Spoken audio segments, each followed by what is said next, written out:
Hello, hello, hello. Welcome in again to the Get Invested podcast. I am, as always, your host, Jordan, and I am with my co-host, Matthias. And I am pleased to announce that we yet again managed somehow to get somebody else on this podcast so you don't have to just listen to the two of us. I'm going to let Matthias introduce his guest. I just want to make sure that all of our two listeners know that I'm still right on the count. This is, what better time to have a great guest than on our 10th episode. We reached double digits, Matthias. Amazing. Double digits. Wow. I know. A 10th episode. I mean, yeah, the work that has gone into this. One day our listeners will match our anniversary episode. One day. Yeah. I mean, I think in podcast world, this is like the 10finity, right? Like the 10 anniversary, right? Like 10 TIN. Sure. Yeah. Anywho, Matthias, I'm going to let you introduce our guest, and then don't take too much time though, because I got a serious question to ask him. Okay. Well, today's guest is Vivek Kumar. I met him on LinkedIn. We've had multiple calls many times discussing, we've probably underwritten like 7 deals at this point, looking over properties and that him and his business partners are making offers on. Yeah, I flew down to Miami to meet them, that outfit. And by the way, how's the office going? You guys got a great conference room now? Similar shape. Okay.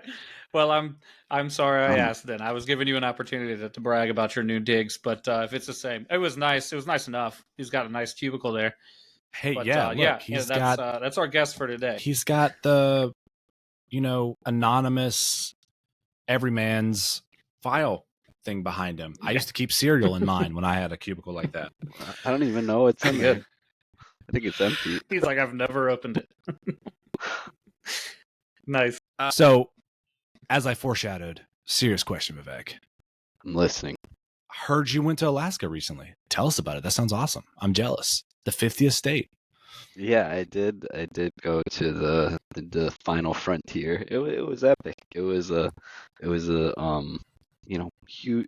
Everything is just the scale of everything is huge. It's kind of like Texas, but more not like the nature is just like enormous and endless. And I kept texting him. He's like, I'm in Alaska. I'll call you later. Now, was it like the cruise up the coast, or were you, on terra firma? Were you trekking across?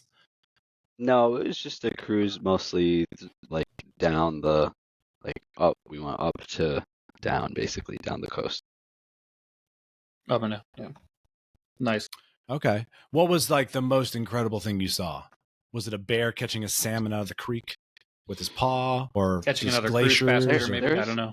There was a bear. He was swimming like right next to the boat, like right in front of us. That was pretty cool. Like right in the middle of the ocean. It's like, what are you doing out here, man?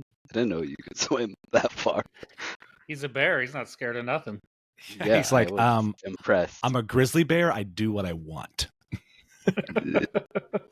Exactly. Nice. But I know we're supposed to jump into something, but I did have I don't know if as we record this there's a hurricane going on. I just want you guys to look a little worried, and I wanted to let you know that just in case things get too windy, I brought my crash helmet, Air Force approved, just in case. So if you see me donning this in the middle of our middle of our podcast, just they let you keep just that? Don't worry. Oh yeah. It's fitted to this dome right here. And the mask and everything, it's not, you don't change them out. I mean, there's got to be a nut. What'd you say? I guess this is of use right now. Now it's a... Yeah, see? Safety. It's a business use. Wait a minute. I mean, there's got to be an equally fat-headed person in the Air Force that can use that helmet. I just, as a taxpayer, I am appalled. There's That's a good point. They're built for comfort because we wear them for a long time. So there's like specific size pads and everything directly molded to my head. We don't change helmets. Well, okay. I mean, as much as I'm appalled by the waste on you as a human, I did have an actual question that he brought up. Our friend Francine. Francine, I'm not hating on you because you're just being you, but you're not great for us right now. You're down there in Miami, Vivek, and you're underwriting deals in the South on the coast. So I don't know, man. How do you feel about hurricanes, I guess? Let's just jump into the underwriting thing here. Let's start with, I guess, the most blustery of I subjects. think hurricanes happen. Insurance is insurance. Insurance is a scam, kind of, until you need it. But it's a necessary evil, and it is what it is. It's not the end of the world. You just pay what you have to pay. That reminds me of a very perceptive newsletter that I just received about insurance being a necessary evil. Yeah. Matter of fact, that might have been the title. Yeah, it might have been the title. Yeah. Yeah, I mean, I'm a similar philosophy when it comes to hurricanes. It's like, look, they happen. They've been happening for a long time. There's a chance they come and they will wipe you clean. So with investors' money, you have to have the best insurance that covers the loss of, that replaces the property, that covers the loss of income and everything. It's extremely rare that you would have, very unlucky, that one that literally destroys your property, but it can happen. So you kind of have to carry that insurance to be ready for it. But it is what it is, right? Like it's part of the cost of doing business, I guess. Yeah, exactly. It's just a cost, and you just find out what it is and you pay it. And it's not, yeah. And if it's too expensive on that property, then you don't. Then you just don't buy that property. Exactly. You just don't buy it, or you find a way to get it down somehow without sacrificing. I think an important thing is to make these guys compete. Like, insurance agents are paid based on the total amount of the policy, right? So on a renewal, they're like not very incentivized. Like, if the renewal is like all of a sudden now you go from 100 grand to 500 grand, they're like, oh, now I can make like, whatever. My $1,000 became $5,000. So they're not like fighting as much as I think they could sometimes. A guy who's going from $0 to whatever the new, his cut of the premium is. Yeah, so it's good to shop. It's very good to shop. And then they just work a little harder. I think that's important. But sure. Yeah, that's how you get the real price. I have a question. What underwriting sheet do you use? Did you make it? Did you buy it? Do you hate it? I kind of hate mine right now. I have a love-hate relationship with it. What do you use? I'm starting over personally. See what I mean? But there you go. Actually, there's one that I kind of made, but there's some flaws. It's pretty good, but I don't know. I always want to. I'm ready to go back to the drawing board. I think I also want a simpler one that's just like, okay, I can look at it in 5 minutes versus see, that's what mine is. Mine's just guys. Go ahead. Guys, I'm gonna have to break in here. Sorry, I guess just remind the viewers and the viewer and the couple of listeners, the premise of this podcast is I'm supposed to be learning things about finance. Okay. So for me and all the people out there, all 7 of them that might also want to learn, you need to back up a few steps and tell us what you're talking about. Okay. What kind of things are on this? What are the options? Why you might dislike it or like it, etc. Yeah, so basically the underwriting spreadsheet, it could be like dozens of tabs on an Excel sheet. It's basically a shell Excel product or a calculator product that helps you calculate returns, costs, all the different variables associated with figuring out if a deal is going to be worth it or not, or what it's going to take to get this deal to X% return, whatever your goal is. So basically you input, price, number of units, rents as they are now, rents as there will be in the future, and then costs, expenses, taxes, all the different things. You plug in numbers for what they are now, what you think they're going to be, what kind of rate of growth you expect for the rents, for the expenses, all the crazy variables that go into calculations of return, so that you can say to your investors, hey, I reasonably believe that with these inputs, I can get you X outputs. So that's basically what we use it for. And mine is the one I've been using for a long time, is a very simple one. So I can very quickly get to a decent understanding of a property as I plug in all these variables. But I don't have the flexibility that more complicated sheets have for inputting minutia for if we're turning units over, how many months per unit turnover and how many units can we turn over at a time. And that will literally spit out into your whole formula, rates of return and all that stuff. So they can get extremely complicated in many, many tabs, but you just find that balance. And it's also hard to learn a new one that you didn't build or that you haven't been using for a while. You kind of got to learn all the different inputs. I So think just Jordan's eyes are glazing over. No, Matthias is, as always, fascinating. I did wonder, though, you said purchase. So you're just buying someone building in formulas in Excel. Like, I'm just looking for a new business idea. It's just so I'm just, Yeah. because I can write formulas in Excel. It's the time. It's not it's the Yeah. ability. It's the time that it So would take to build it out. I mean, back when I was a teacher, there was a site called Teachers Pay Teachers where teachers would develop things and you could go to that site and then pay that teacher for their development. Is this what's happening? Is there investors pay investors situation here? I don't know. Very much. Okay. Very much. Okay. So you're just like looking and someone's like created something and you look at it and you're like, yeah, all right, here's a few bucks, or probably more than a few bucks. Sure. I'm going to use this. And oftentimes you make your own edits after you get it and you're like, I don't really like what he did here. And so you kind of tweak it. Okay. So, all right. Yeah. So, Vivek, are you rebuilding your own at this point? I mean, I think most deals, if you look at it and you just look at what the rents are and you like simplify it and you do it on a sheet of paper or if it works like that, it's probably going to work in the Excel. So like, I don't think it matters that much, but it's more like I want to present data in a way that's accessible to people. And anyone could understand it. Like if you look at it, you're like, oh, okay, I get what you're thinking, what your idea is, your plan in general. That's to me like, because you're never going to be accurate, the whatever you think it's going to be, it's not. It never is, and that can be in good ways and bad ways. And so I think if it doesn't make sense like in your head or like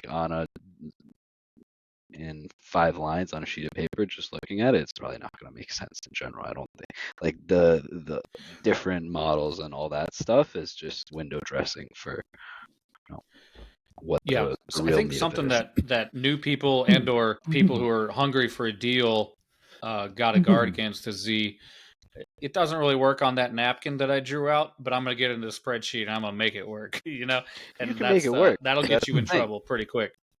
Yeah. If you look at, I've looked at thousands of deals, and if you look at, I can look at a lot of them and I can say, okay, well, what if, I change this variable and I tweak that variable and I can make it work, but like, you have to achieve what you are projecting. That's the key. That's why me and Vivek get along so well, is because we both believe in conservative underwriting. Because if I can't, one of my questions I wrote down was, what is your favorite way to make sure that you always deliver your numbers and above when when you bring, obviously bad things happen. I know the answer. We can't guarantee that. What if a hurricane wipes me out? That's it. Exactly.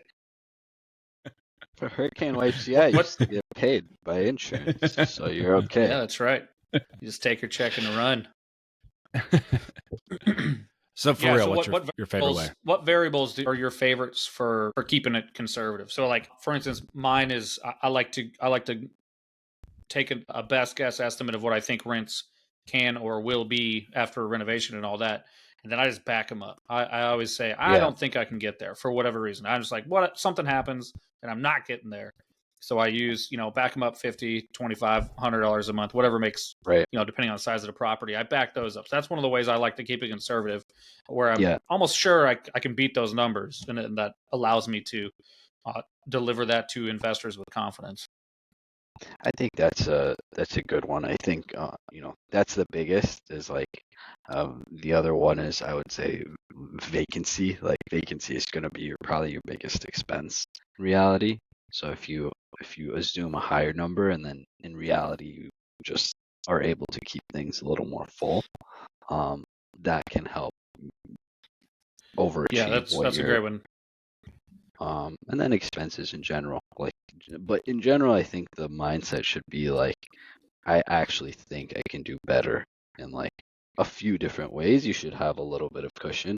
It doesn't have to be in every single way. And there also like it's a balance between winning and also like being conservative. Like you want to still, you don't want to do nothing.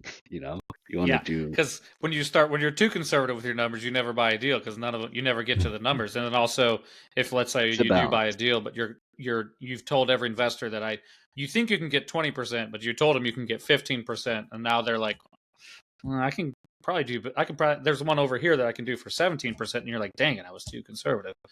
You know what I mean? So it's always a fine line there. Yeah, I think so. I feel like we back up like literally every number a little bit, honestly. That's good. It depends. We tend to, but we back them up from and then your experience knows when you're backing up and when you're not, and the amount of backup. I mean, you can come down to half a percentage point on some areas, and that doesn't make that big of a difference. But again, it just adds to that confidence level you have that you're going to beat this, even if a combination of other things go wrong and it don't happen like you expect. You still got it slop in a couple other spaces to make it up. Yeah, and I think, go ahead, Vivek. I think one of the biggest things for the way generally people look at deals in terms of IRR is the biggest impact to that is the cap rate, the exit cap rate, and that is just something that nobody really knows. Like that's a guess, and I think like being conservative on that front, or maybe like having a few options of what it could be rather than just like this is exit is 5 or exit is 6 or whatever. If you have like a few different so you get an idea of what it could be rather than just like this is what it is, because you don't know. And I know what you're going to say already, Jordan. So what he's talking about, exit cap rate, is basically what is the market going to be paying? We have a whole question. You're clearly not a long-time listener, Vivek, because we have had epic conversation about how cap rate is like literally the most confusing number that I've run into since I joined the business, and so there's been a lot of back and forth on cap rate. It's the most simple number. It's not just because like you just said, you don't actually know where it is, and if it goes up, that's bad, but if it goes down, there's just ways in which, if you're looking at it from the outside as just someone who understands intuitively, I don't know what numbers mean, it doesn't calculate, it doesn't translate. It's basically so for us all, Matthias. Yeah, go ahead and try again on your explanation for a given property. Yeah, and so but let's be clear, it's not how much they're going to pay, it's how much above what it's worth, because it's a percentage and it's a low number. So clearly they're not willing to pay 5.9. It's no. It's don't think of it like that. Ignore whatever the number is, because it doesn't matter. It's what's the going rate for this type of property in this given market, and that's so are people willing to pay more than when we bought it? Or are they willing to pay the same amount? Or are they willing to pay less? Meaning the economy is much worse, the economy is much better, there's demand is higher, whatever. Those things. So it doesn't really matter what the number itself is. All that matters is its relation to what you paid for it at the time, and what you pretty much you expect it to be when you sell the deal. So why isn't it just a plus or a minus projected cap rate rather than 5, 5.5, 7? Because I know because it has to be a number for you to calculate all the rest of the percentages. It can be a number. It could just be a plus or a minus number. That's good if it's a plus or a minus. I bought it. The problem is you can't predict. We bought it at this, and we hope to sell it. If it's a negative number, then you have to sell at a negative amount, which is like you. So why don't you just say we hope that we will make a plus 0.8 on this cap rate? Oh, I see what you mean. What you mean. Actually, people do that. People are like, okay, we're paying whatever. I'm a savant. I've been in this business 4 months. I'm already inventing things that people are doing. No, people do that. Will be like, okay, I'm buying at a 6% cap rate, and at exit, that cap rate is going to increase by, 0.5%. So it's going to go to 6.5, and people just Because assume that. Or okay, some because like people I say mean, like lots of for things go every into this year. calculation. Yeah, but it's Oh. all fake.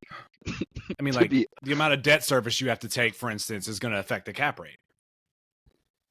Yeah, but also like the No. amount that someone believes that the property or the market or the world or the is going to increase in value in general, or what they can increase in. If they're like, oh, the rents are actually $200 below market, then they'll pay a lower cap rate because they think there's a ton of additional upside. So it's not always like a clear, cut and dry answer. Yeah, I mean, the hilarious thing about this is that this is such a perfect example of what I used to try to teach my students in both college and AP English about, like, the way in which humans communicate, which is that we have a shared understanding of something, and the words just like help us have that shared understanding, because everything about cap rate is like, it doesn't really, if you try to explain each individual thing, but it doesn't make any sense. But like people understand does like this. I mean, this is, I'm not going to go academic, but anyways, in this world, we understand what these words mean. Correct. And therefore it communicates. And they never believed me because I was trying to explain to them why English, and by that I mean communication, is hard.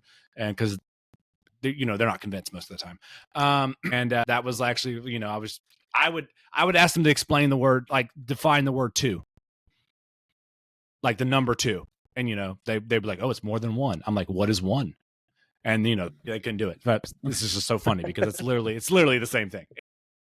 God, moving on. What an annoying teacher. I'd be so annoyed if I had you in school. I'd be like, what are you talking about, man? One, it's a number. Like, let's move on. This is an introductory moment where I'm just trying to show them that there's a word and a concept and a reality and like how they intertwine. But, let's move on to, harder hitting subjects. As a diehard fan of Charlotte sports, any Miami team are division rivals. Are you a Miami sports fan, and do I need to say things to you about it? No, I'm not. No. Okay. What sports do you watch? Any? I have some random fandoms that I picked up in my youth and I just held on, Okay. Like what? I'm a Lakers fan. I'm a Kansas City Chiefs fan. Is that how you guys met? Because of the Chiefs post? Yes.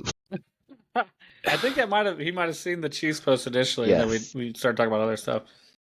Yes. Wow. Oh my goodness. So I was joking with Matthias earlier that I was trying to come up with a portmanteau of bromance and finance and to explain y'all's like chemistry, and I haven't found it yet. But I mean, the Chiefs being the reason that you guys brought together. Wow, that's incredible. I mean, let's write this screenplay right now. I'm just trying to get buddy comedy coming up. Really, he just wanted to be in that box. I just want to get to the box. Oh yeah, for sure. the dream, like, hey, bro. It's like, hey, do you want to be friends? Well, add me some of them ticks. Yours is at will call, Vivek. Don't worry, they're there. I promise. It's under the name Taylor Swift. All right, for real though, That's Matthias, funny. ask him a non-cap rate related question. How many offers do you make a week? Oh, I have no idea. Business offers, Vivek. Keep it family friendly. So it really depends on the, like, I think I don't like to make offers unless I feel like I'm gonna, like, I don't want to just make, like, I don't love making lowball offers. So like in terms of verbal offers, I generally will give some feedback on most deals that are not unless it's not a pass immediately, then I'll give some verbal feedback on everything. In terms of like actual offers, I usually not a whole lot. Like we're just I like to have like a high success ratio with Sure. offers. I kind of am in the same boat. I see a lot of stuff, but if it doesn't excite me off the bat, I'm typically hesitant to even go down that road. I'll talk to the Yeah. broker, whoever brought it to me, be like, hey, what's the story in this? And if if there's not something that I detect in that conversation, I'm probably not actually going to make an offer. I'll give feedback because I try to keep up my broker relationships, but like, hey, I don't like that market, or hey, this property, at that price, it's just not the kind of, it doesn't fit my business plan or whatever. So I feel you. There's a lot of people who just make offers constantly, and they're always, And throwing I don't think 3 or that's 4 bad, offers out a but week. Yeah, we and have it's a to. strategy, but you're right. They miss out on a lot of offers because it's just they make their offers and somebody's going to pay, so they're going to get outbid a lot of times when you make a ton of offers and you don't have a kind of a special in on that particular deal. I mean, at the end of the day, you want to buy. Like, my goal is to buy properties. If it takes 100 offers, then you have to make them. But if you have deals, like, you have to close them, and then you make less offers because you're focused on getting that deal done rather than finding new deals. So I think, like, that's always the balance of, like, okay, we need to get this one done. We need to find the next one. But I, you know, the goal is to get so many deals put in front of you that you're just cherry picking the best of the best, and you're only doing great deals. That's the Sure. dream, at least. On that note, how many units you guys got right now? You and Deepak? I think about 900. Yeah, and they're scattered around too. Like you got some in Florida, some up in Alabama, Mm-hmm. right? Mm-hmm. Tallahassee, mostly in Florida, but yeah, we're kind of growing now into Alabama and North Carolina as well. Cool. Where in North Carolina? In Asheville. That's where I'm from. Yeah, Asheville's a cool place. Yeah. It was not as cool as it is now when I grew up there, but it was Oh, still really? yeah. Oh, yeah. I mean, when, this is late 90s, early 2000s, it was still cool, but I mean, the whole brewery scene wasn't there yet because that was, that Right. was to come. And then people knowing it as being super cool. I mean, there was a lot of vacation things and retirees and stuff like that, and the food scene was good, but it wasn't anything like it is now. It just keeps getting better and better for the most part. I mean, except if you want to, like, buy a house in Asheville, because there's just not any. They're all taken. They're all taken. But yeah, no, that's I grew up Right. right outside of Asheville, so very cool. Where in Asheville are you? Are you like? Sorry, this is just a deep dive. Where in Asheville are you looking? What are you guys looking at? Anything that we could find. Asheville is a very hot market. A lot of people want to be there. Yeah.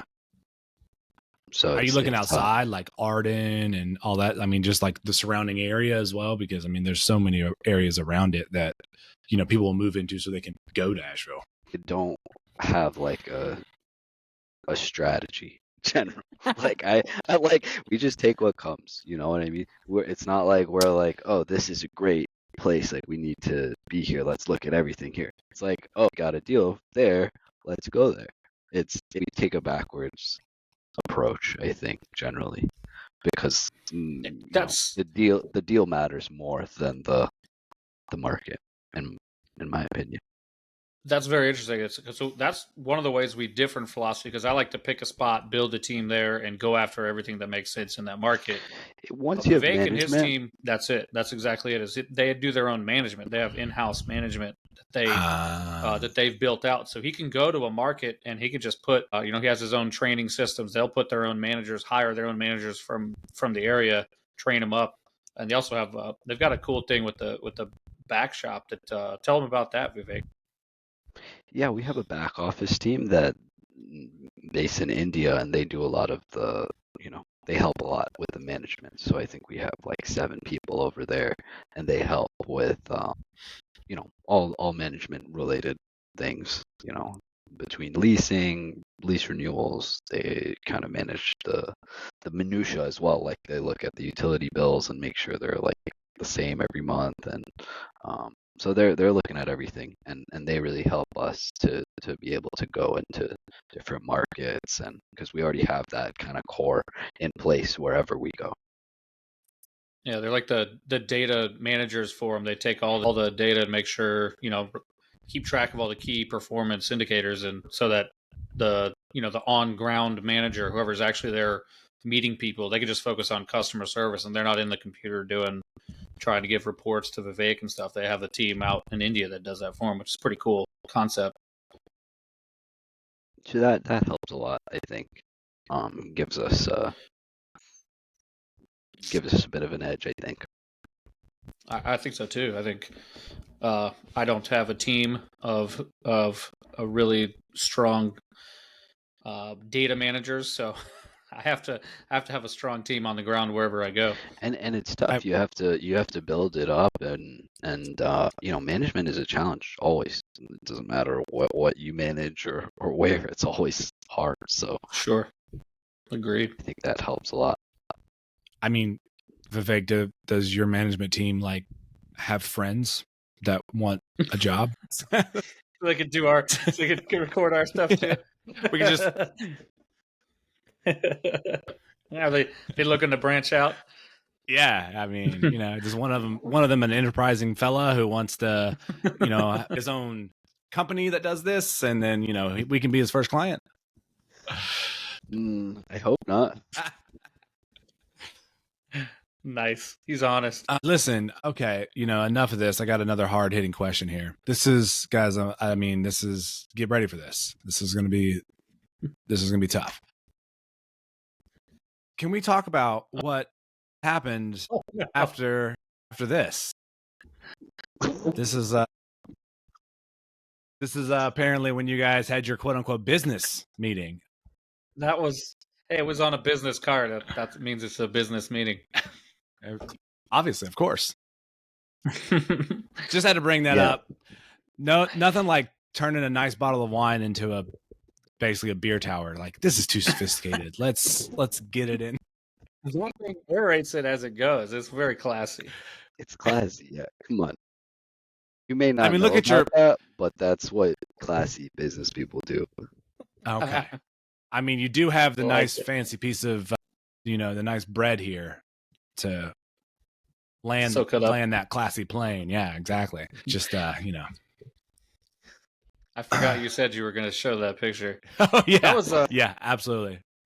One of the best pictures I have of Matthias is, I don't even know where it is right now, but like, this is way back in the, the heady days of our youth. And we, I don't know, we were on like our second beer tower at one of those places watching, I think it was NCAA tournament. And we were just like there all day.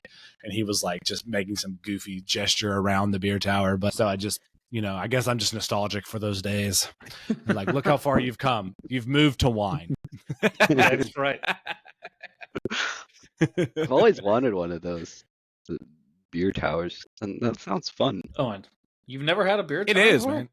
Honestly, the funny thing is, it's really not that much beer in comparison to like what you probably actually drink. Like, it's like a couple pitchers, like if you split it, and you always split it on the table, it just looks ridiculous. Yeah, it just looks ridiculous. Yeah, it looks crazy because it's like, but it's way taller than that. Yeah. It's just the thought that it excites everyone when they bring it out to your table. You're like, oh yeah, that's right. What's going on over here? We're partying. Yeah. Exactly. Like, we're going harder than you. Yeah. Anyhow, he has Under Armour polo on though, so you knew he meant business in that picture. Yeah, like that's right. He was, he's gonna be. It's wicking. Miami. Yeah, he was gonna be wicking. Yeah, it was hot. It's hot. It was hot. It was definitely hot. What was that? That was in August? When was that? No, that was in July. It's earlier than that. Yeah, it was earlier than that. Yeah, July maybe. So feels like maybe we got a few more underwriting questions to ask because we've talked generally about it, but is there any specifics we want to get into here?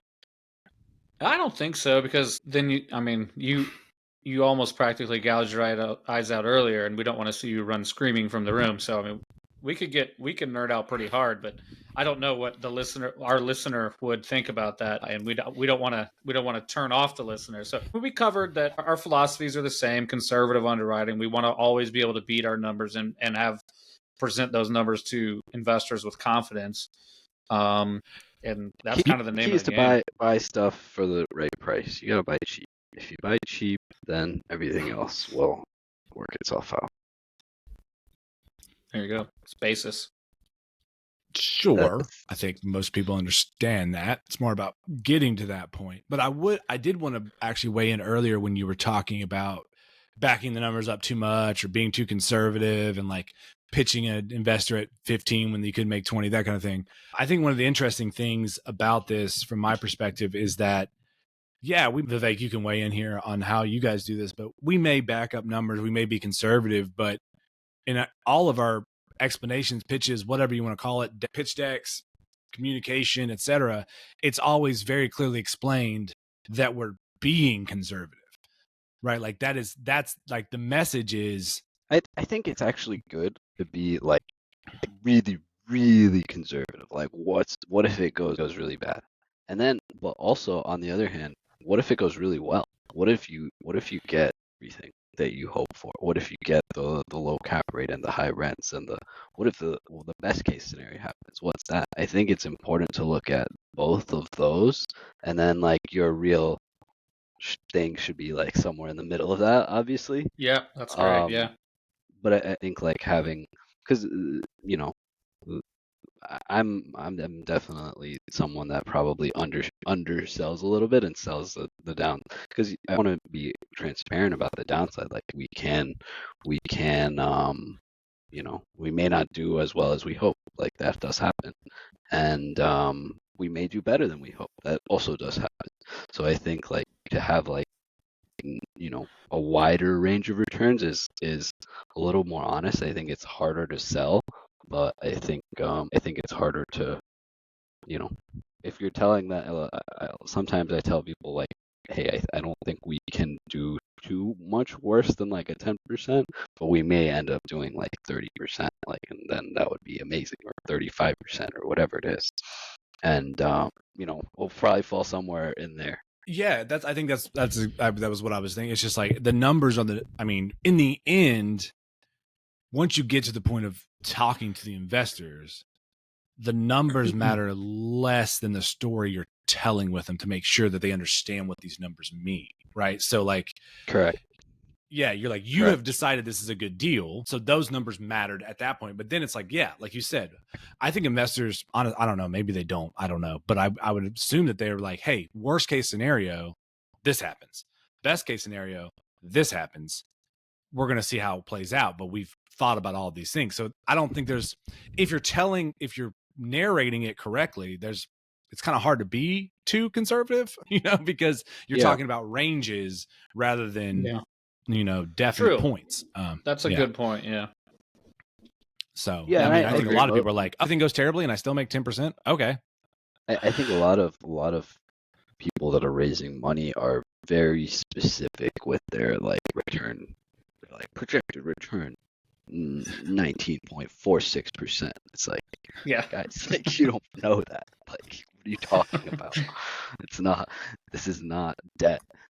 I like to give a range. I'll usually stay on the low end of the bracket of what I think is going to happen and what could worse happen.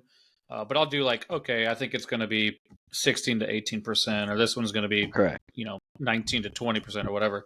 Because it's like it is kind of silly to give a decimal point or two as a projected. It's silly, term. Yeah, that's silly.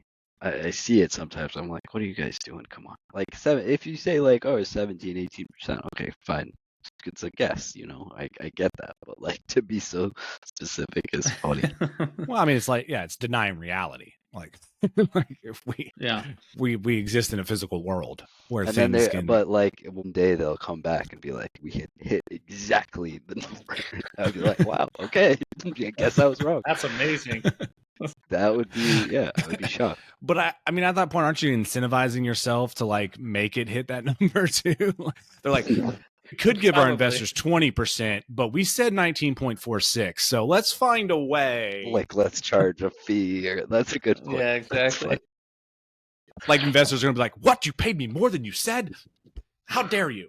I mean, Yeah. that's not going to happen, obviously. I mean, for us, I'm always thinking about this because our mission is to get the newbie involved, right? Like the person doesn't really understand investing and maybe they haven't done it or they don't think they belong or they don't know enough. They're not smart enough, blah, blah, blah, whatever the case may be. So when we're saying, look, man, here's how it works. Like this isn't, we're not like, this isn't like some business clairvoyance. We've hedged our bets. This is the thing. Here's how it's going to work. Here's how the economy works. Here's how, et cetera, et cetera, et cetera. And then we're like, you can make from here to here. We're pretty like 99% sure of this range. Worst case scenario, best case scenario. And I think that's way better than this like attempting to be like, oh, I know for a fact it's going to be this, I mean, I think real people are like, they've been dealing with the vicissitudes, as it were, of life for too long to believe that. Yeah. Nice word. Thank you. Yeah, it only took a lot 12 of years of syllables. college. I'm gonna It's put my fun. It rolls helmet off the back on for tongue. the. Yeah, there you go. The vicissitudes of the hurricane winds. The variegations. How's that hurricane treating you? Are you affected? It's a slightly breezy. We're not getting anything over here. You're too far. None of the warnings, tropical east. storm or anything. Yeah, we're far enough east that we're good. Yeah, we have my property old over home there that's probably in the path, but our Hattiesburg property is going to get some winds and some rain for sure. We'll check on them periodically throughout the day, but we're not expecting. Thank goodness, knock on wood, the storm actually isn't as bad as they thought it was going to be, and it's moving faster. Faster moving hurricanes is always better. Yeah, because it's not picking up stuff. It's not setting. Yeah, absolutely. It's not standing over somewhere and drenching. I would assume that my old hometown of my old homestead of Baton Rouge and New Orleans is per usual getting it as bad as anyone. Probably. Always getting wrecked over there. Yeah, speaking of just, facts of life and insurance. One time when I was in Baton Rouge, it was like, well, the Mississippi's going to flood. I was like, okay. Like we just kind of like stayed away from the Mississippi. Just like downtown had like 2 feet of water and it just okay. And then it receded and we went on about our lives. Yeah. There's nothing we're going to do about it. So yeah, it's like, oh no, it washed away like a post office bin. Okay. It was funny. I mean, obviously it was a little bit more serious than that, but they are so used to it that there's just, again, hedging bets, right? Provisions have been made. Well, Vivek, we have taken up, I don't want to say too much of your time. I want to say exactly the right amount of time, 19.46% of your time we have taken up. So we don't want to miss our projections here. And so I don't want to keep you any longer. Really appreciate you coming on and talking real estate business with us. And it was great to, I've heard a lot about you. And so it was great to chat. Yeah. Appreciate you coming on. Yeah. Thanks for having me, guys. Appreciate it. Absolutely. Yeah, it was a good time. All right, guys. I guess that's Sign it us off there for our. Yep, this is our 10th episode. If you want to send presents, I will be putting a P.O. box number in the show notes. But for everybody here at Get Invested, thanks for hanging out, and we will see you next time. Peace. See you. Bye.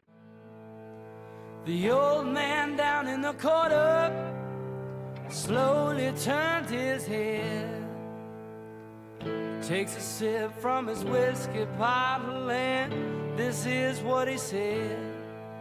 I was born in the rain on the Poncha train underneath the Louisiana moon. I don't mind the strain of a hurricane. They come around every June. The high black water, a devil's daughter. She's hot, she's cold, and she's mean. But nobody taught her it takes a lot of water to wash away New Orleans. I'm going to Miami. Welcome to Miami. Don't get me wrong. on. Chi-Town got it going on. And New York is the city that we know don't sleep. And we all know that LA and Philly stay jiggy. But on the sneak, Miami bringing heat for real. Y'all don't understand. I never seen so many Dominican women with cinnamon tans. Mira, this is the plan. Take a walk on the beach, draw a heart in the sand. Give me your hand. Damn, you look sexy. Let's go to my yacht in the West Keys. Ride my jet skis, lounge under the palm trees. Cause you gotta have cheese for the summer house piece on South Beach. Water so clear you can see to the bottom. $100,000 cars, everybody got them. Ain't no surprise in the club to see Sly Stallone. Miami, my second home. Party in the city where the heat is on all night.